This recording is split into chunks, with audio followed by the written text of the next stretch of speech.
This is the scientific age. You cannot escape it. No one in the East can, no one in the West can. This is the scientific age. ایک عجیب محبت تھی پاکستان کے لیے جو unconditional تھی کہ پاکستان کچھ بھی کر لے میرا ملک ہے. کسی اور ملک کی نیشنلٹی نہیں لی کیونکہ نہیں چاہتے تھے کہ یہ انعام جس کی وہ امید رکھتے تھے کسی اور ملک کے ساتھ منسلک ہو. میرا نام ذاکر تھاور ہے اور میں سلام فلم کا کو کریٹر اور کو پروڈیوسر.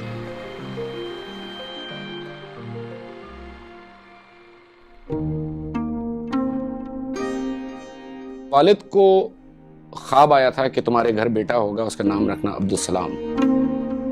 یہ بچہ ہے وہ بہت اپنا نام روشن کرے گا.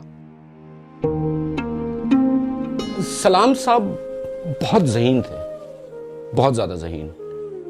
جب وہ 14 سال کے تھے انہوں نے میٹرک میں ریزلٹس میں ٹاپ کیا. جب وہ سائیکل کر کے واپس آ رہے تھے تو دوپہر کی شدید گرمی کے باوجود وہ کہتے تھے کہ پورا گاؤں باہر آ گیا تھا میرا استقبال کرنے.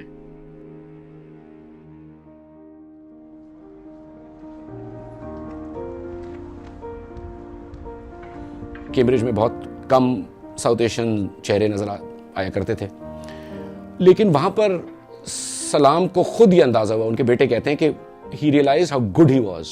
اور کیمبرج میں جا کے ان کو واقعی محبت ہوئی میتھ سے اور فزکس سے.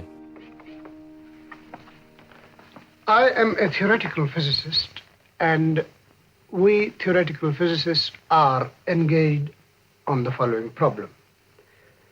We would like to understand the entire complexity of inanimate matter in terms of as few fundamental concepts as possible.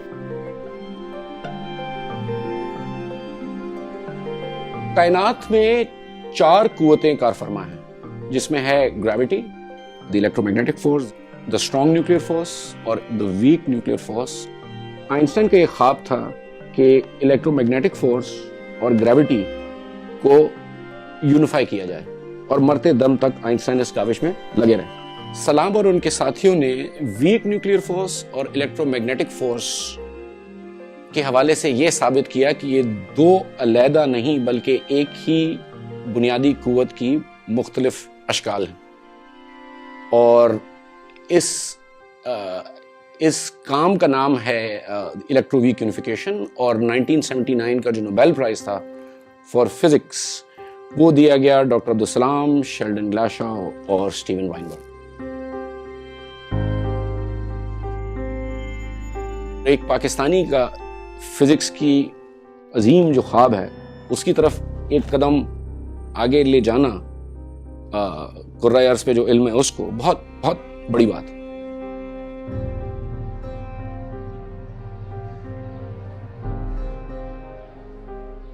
سلام صاحب جب گورنمنٹ کالج لاہور میں پڑھا رہے تھے تو ان نے بہت زیادہ انٹلیکچوئل آئسولیشن کا سامنا کرنا پڑا.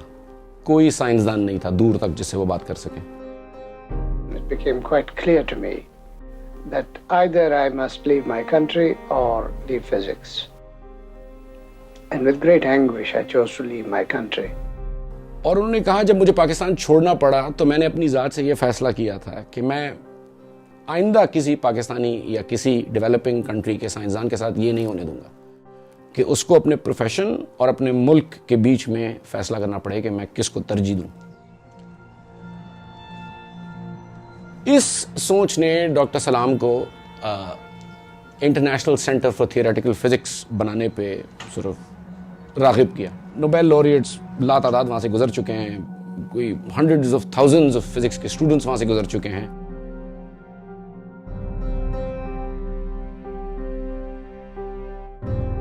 پاکستان میں تمام سائنٹیفک کاوش میں آلموسٹ تمام میں کے پیچھے ڈاکٹر عبدالسلام کا ہاتھ. کوئی سائنٹیفک انفراسٹرکچر تھا ہی نہیں. وہ آپ ٹریس کر لیں اس میں کہیں نہ کہیں ڈاکٹر سلام کا ہاتھ آتا ہے. اگر نام لے تو سپارکو ہو گیا, کنوپ ہو گیا, Nathia Gali summer school, I think the National Centre for Physics Islamabad میں.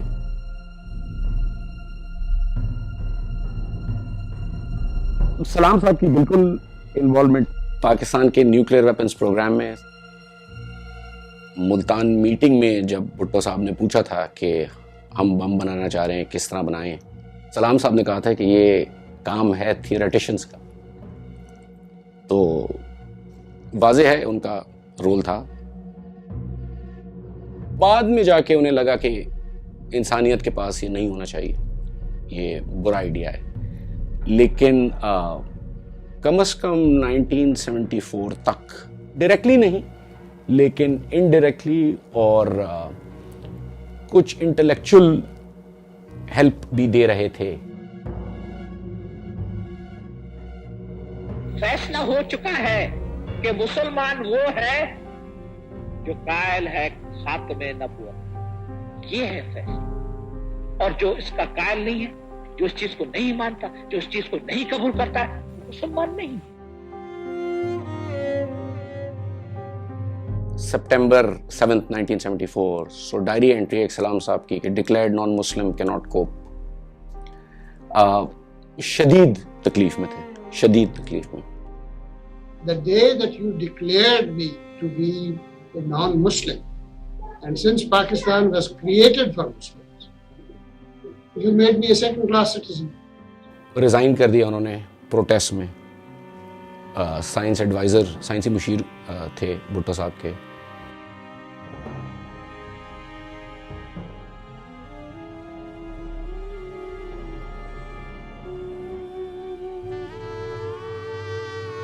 اسٹوڈنٹ اسٹاپ کرتے ہیں, ان سے آپ پوچھیں کہ آپ کو کس نے انسپائر کیا, وہ عبدالسلام ہی کہتے ہیں.